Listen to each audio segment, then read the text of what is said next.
Good morning everyone. তো আজ হলো মহাষষ্ঠী, সকলকে জানাই মহাষষ্ঠীর অনেক অনেক শুভেচ্ছা ও ভালোবাসা। তোমাদের পঞ্চমীর রাত কেমন কাটলো অবশ্যই কমেন্টে জানিও।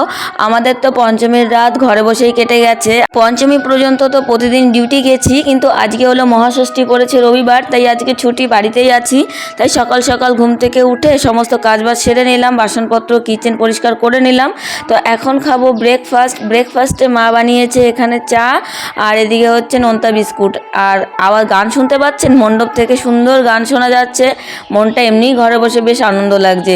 তো আমি আর মা হচ্ছে চা বিস্কিট খেয়ে আবার চলে যাব একটু বাজার করতে, কারণ কিছু সবজিপাতি আনতে হবে।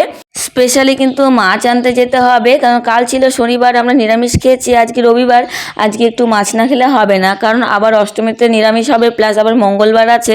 তাই মা বললো তাড়াতাড়ি চা খা আর চল, এত এমনিতেই বেলা হয়ে গেছে, গিয়ে কোনো কাটা মাছ ছাড়া তো কোনো কিছু পাওয়াই যাবে না, সেটাও পাওয়া যাবে কিনা তার কোনো গ্যারান্টি নেই।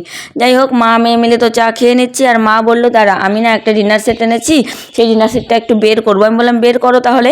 তো মার চা খাওয়া হলেই বের করবে। তো এই ডিনার সেটটা বেশ কিছুদিন আগে এনেছিল, তাই মা আমাকে দেখাচ্ছিল, কেমন হয়েছে কমেন্টে জানিও।